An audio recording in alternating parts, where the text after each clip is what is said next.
Freddie, he was our youngest child. Very happy-go-lucky, wicked sense of humour, even from a very young age. He'd just finished his A-levels, so he was having a year out. He'd had a great summer. Well, he had everything in front of him. His life was, the big wide world there for the taking. On that day, we just finished doing a few jobs together, and he said, I'm just going to load up a few of those spare patio slabs that are in the yard, Dad, and I'm going to go over and help Celia and Ben. And I said, yep, no problem at all. That's okay. I'll see you in a bit. And then I got a phone call. And she just said, get down here quickly. There's been an accident. It's one of those situations where you kind of think, this could be life-changing.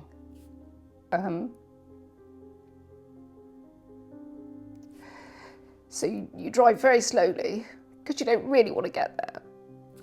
I went round the next corner and then the next corner. I thought, well, where on earth is he? What's going on? And just as I approached that Beambridge junction, I looked in the air and I saw the air ambulance hovering above me. And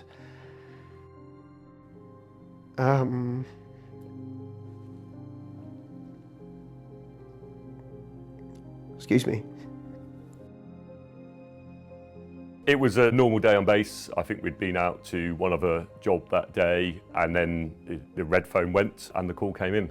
We were in the overhead over the scene, and we could see this large lorry where you could see the concrete blocks on the back of it, and we could see a car attached to the front of the lorry that had clearly been hit at significant speed, and we weren't expecting very good outcomes for anyone in the vehicle, just judging from the scene.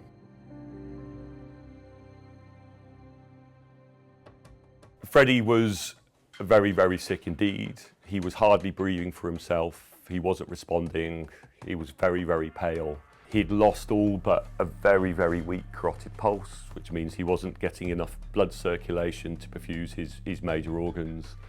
So he was really, really very sick.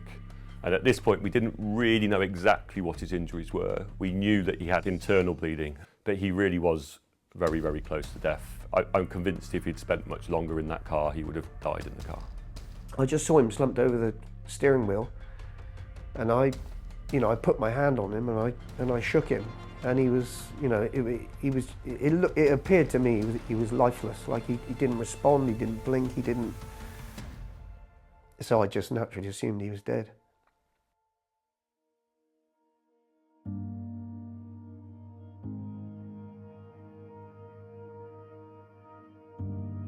Do I need full name? Go on then, go for it. What full name? Yes, please. My name's Freddie Vellicott. The last thing I remember is probably leaving the farm gates on the way to the junction, but I don't reckon I can remember the last mile or so coming up towards that junction. There's a lot of things that could have gone a lot differently that day. It's best not to think about what could have happened and focus on what did happen. So extrication is the process of removing injured people from vehicles following a motor vehicle collision. Historically, we extricated people through what's called a movement minimisation approach.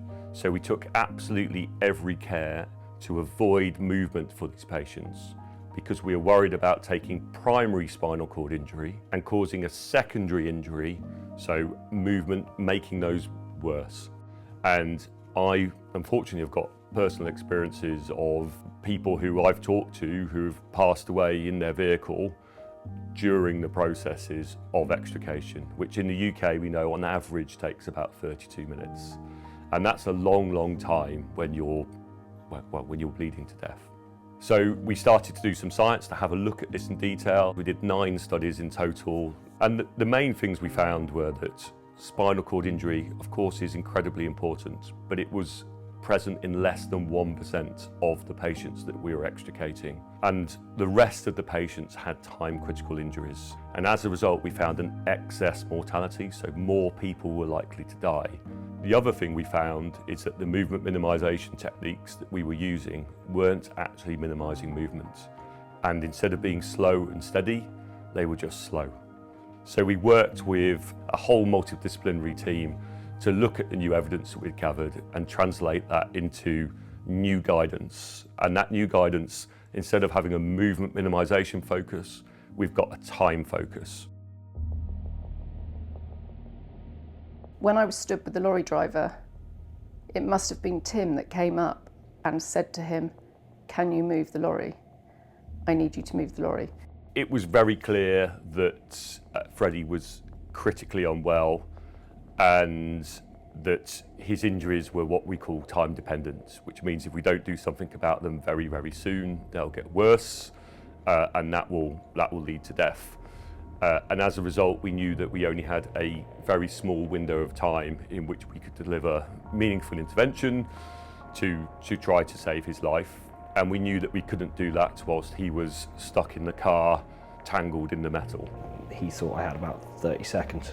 Tim was relaying to the fire crew, just get him out of the vehicle as quickly as you possibly can. This was a whole team effort.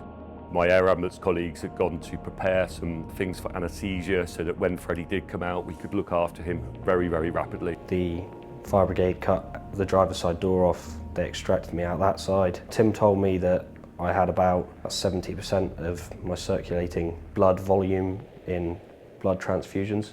If it hadn't have been for that rapid extraction method and the air ambulance and the fire crew and the fantastic crew at Southampton Hospital, you know.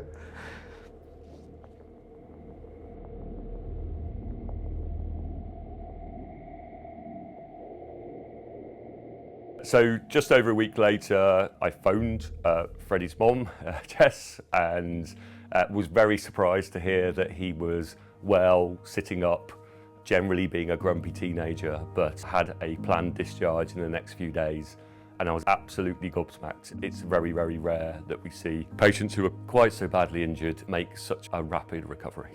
I don't have any lasting injuries. The only thing I do have is a few scratches which are almost barely visible on my arm, and that is about as far as it goes, and which is, again, unbelievable, really. So this is your first day in ICU. Yeah, this is as I approach the bed. I think it's remarkable that everything that day, that multiple elements meant Freddie survived. It could have been a very different story.